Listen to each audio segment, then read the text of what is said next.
एक बार की बात है, एक गांव आगरा में एक बारात जा रही थी। दूल्हा, जिसका नाम कलुआ होता है, बहुत ही खुश नजर आ रहा था। कलुआ अपने दोस्त शामू से बोलता है। मेरे दोस्त हरिया, मेरे भाई, आज तेरे दोस्त कलुआ का भी ब्याह हो गया है। तुम सब लोग मेरे काले रंग का मजाक उड़ाते थे ना कि शादी नहीं हो सकती। अब देखो मेरी शादी तुम सबसे पहले हो रही है, वो भी इतनी सुंदर लड़की से। ये बात तो सही कह रहा कलुआ तू। तेरी पत्नी रूपाली बिल्कुल अपने नाम की तरह सुंदर है। पर मुझे एक बात समझ नहीं आई, वो तेरे जैसे काले आदमी से शादी करने को राजी कैसे हो गई? बेटा, अक्सर लंगूर के हाथों में ही अंगूर लगता है। सब अपनी अपनी किस्मत की बात है। वो तो है शामू। वैसे रूपाली जैसी सुंदर लड़की को मेरे जैसे लड़के से शादी करनी चाहिए थी। मैं उसे खूब मजे करवाता। हरिया की बात सुनकर कलुआ को गुस्सा आ जाता है। अबे तुम दोनों मेरे दोस्त हो या दुश्मन? एक नंबर के ठरकी हो। मेरे ही सामने मेरी पत्नी के बारे में भला बुरा बोले जा रहे हो। कलुआ भाई, तुम्हें ऐसा नहीं करना चाहिए था। हम आपसे मजाक कर रहे हैं। और वैसे भी अगर कोई सुंदर है तो उसे सुंदर ही बोलेंगे ना। आप तो बुरा मान गए। तू भी निकल यहाँ से, बहुत पक्ष ले रहा है इस कबाड़ी तांत्रिक का। हरिया और शामू कलिया की शादी से गुस्से में बाहर निकल जाते हैं। शामू गुस्से में हरिया से बोलता है। यार हरिया, ये कलुआ ने ठीक नहीं किया। इतनी बेइज्जती तो मेरी कभी नहीं हुई है। इस कलुआ ने तो हमें छिछोरा और मनचला बना दिया। और आपको तो ढोंगी तांत्रिक। सही कह रहा शामू। इस कलुए ने मुझे बुरा भला बोलकर अच्छा नहीं किया। मैं अपने इस अपमान का बदला लेकर रहूंगा। ऐसा बदला लूंगा, इसकी सातों पुश्तें याद रखेंगी। ऐसा कहकर हरिया शामू को साथ लेता है और बारात से दूर जाकर एक जंगल के अंदर आग जलाकर यज्ञ करने लगता है। शामू डरते डरते ये सब देखने लगता है। चामुंडाए चामुंडाए, मेरी भूतिया शक्तियां बाहर आओ। देखो तुम्हारा स्वामी तुम्हें बुला रहा है, बाहर आओ। अरे ये सब क्या हो रहा है? कहाँ फंस गया हूं मैं? इससे अच्छा तो मैं इसके साथ ना ही आता। हरिया हवन कुंड में आग भड़काने लगता है। आग की लपटें ऊंची उठने लगती हैं। तभी वहां चारों तरफ एक तेज रोशनी फैल जाती है और रोशनी के बीच में से एक शैतान बाहर निकलता है। क्या हुक्म मेरे आका? मुझे ऐसे याद क्यों किया? मेरे पालतू शैतान, मेरी बहुत बेइज्जती हुई है। तू मेरी मदद कर, मैं इस सब बेइज्जती की आग में जलकर मर जाऊंगा नहीं तो।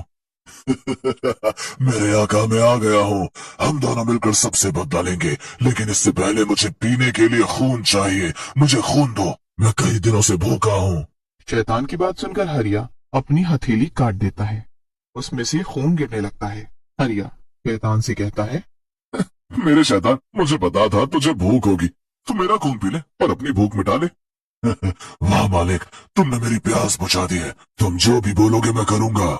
शामू दूर से ये सब देख रहा होता है। ये सब देखकर शामू बोलता है। बेटा शामू, अब तो तू फंस गया। जिस हरिया को तो नकली और फर्जी तांत्रिक समझता था, वो तो सही में असली तांत्रिक निकला। उधर हरिया शैतान को अपनी बेइज्जती के बारे में सारी बात बता देता है, जिसे सुनकर शैतान हंसने लगता है और बोलता है। बस मालिक, इतनी सी बात।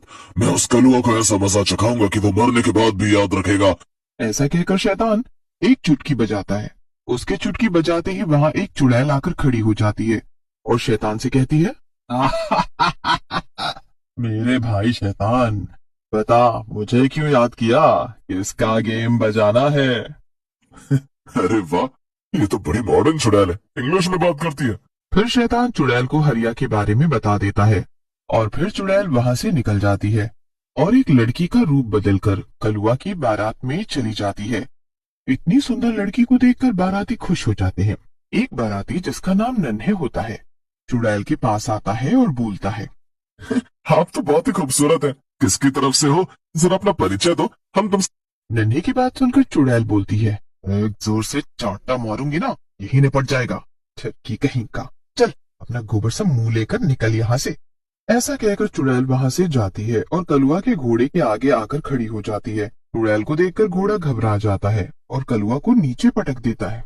अरे मर गया रे, इस घोड़े ने तो मेरी कमर का कमरा बना दिया। मेरी कमर तोड़ दी। मेरे पापा को बुलाओ। चुड़ैल कलुआ के पास आती है और इससे पहले कलुआ कुछ समझ पाता, वो कलुआ के भीतर समा जाती है। कलुआ बेहोश हो जाता है। तभी वहां कलुआ का बाप गोरे सिंह आ जाता है। तभी वहां नन्हे आता है और अपनी सड़ी हुई बदबूदार जुराबें कलुआ की नाक पर लगा देता है। कलुआ उठ जाता है और बोलता है। किसने ये बदबूदार जुराबें मेरे मुंह पर लगाई? अरे इसमें से तो 100 नालों की बदबू आ रही है। फिर कलुआ वहां से चला जाता है। कलुआ की शादी हो जाती है और कलुआ रात में अपने कमरे में जाता है और उसकी पत्नी गौरी उसे देखकर बोलती है। अरे क्या हुआ जी? आपकी आंखें इतनी लाल क्यों है? ऐसा लग रहा है कोई खूनी चुड़ैल मेरे सामने खड़ी हो। तूने सही पहचाना गोरी। मैं एक चुड़ैल हूँ और तेरे पति की जान लेने आई हूँ। मैं तेरे पति के अंदर हूँ, अंदर। चुड़ैल की बात सुनकर गौरी घबरा जाती है और बेहोश हो जाती है।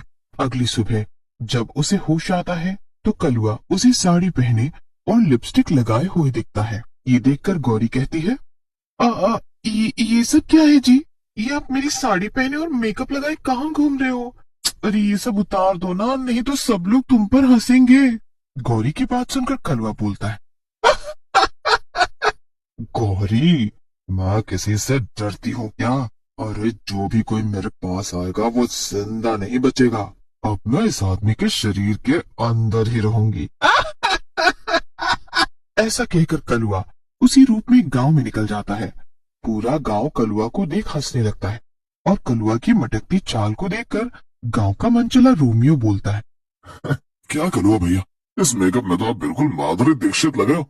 लगता है पूरे गांव को अपनी अदाओं से मारने का इरादा है। हाँ, रोमियो की बात सुनकर कलुआ रोमियो के पास जाता है और रोमियो को गर्दन से पकड़कर उठा लेता है। कलुआ में आई चुड़ैल रोमियो को मार डालती है। ये सब गांव वाले देख लेते हैं और सरपंच के घर जाते हैं और सरपंच को जाकर बताते हैं। आ गया सरपंच, तू भी यहाँ। सबके सब मरेंगे। मेरे मालिक को परेशान किया है तुम सबने, किसी को नहीं छोड़ूंगी, समझे? ऐसा कहकर चुड़ैल गांव वालों की तरफ बढ़ने लगती है, लेकिन तभी गांव वाले उसे एक जाल में कैद कर देते हैं और डंडों और लाठियों से पीटने लगते हैं। अरे अरे मत मारो, मुझे छोड़ दो, बहुत बहुत दर्द हो रहा है, अरे छोड़ दो, मुझे छोड़ दो, अरे। ऐसे नहीं छोड़ेंगे तुझे। पहले अपने मालिक का नाम बता जिसके कहने पर तू इस कनुआ के शरीर में घुसी है। चुड़ैल गांव वालों को सब बता देती है। गांव वाले कलुआ को पकड़कर हरिया और शामू के पास ले जाते हैं और सरपंच गुस्से में बोलते हैं, ये तूने ठीक नहीं किया हरिया, तुम्हें कलुआ के साथ ऐसा नहीं करना चाहिए था। ऐसा कहकर हरिया शैतान को बुलाता है। शैतान सामने आकर गांव वालों की तरफ बढ़ने लगता है, लेकिन तभी गांव के पंडित वहां आ जाते हैं और अपने साथ से भभूत निकालकर हवा में उड़ा देते हैं। भभूत चारों तरफ फैल जाती है। ये क्या हो रहा है? मेरी शक्तियां काम क्यों नहीं कर रही? दुष्ट, तूने ये क्या किया? मेरी सारी शक्तियां छीन ली। लेकिन इससे पहले हरिया कुछ समझता, गांव वाले लाठी लेकर उस पर टूट पड़ते हैं और कुछ ही देर में उसे मार डालते हैं। हरिया के मरते ही उसके शैतान और चुड़ैल भी मर जाते हैं और कलुआ ठीक हो जाता है।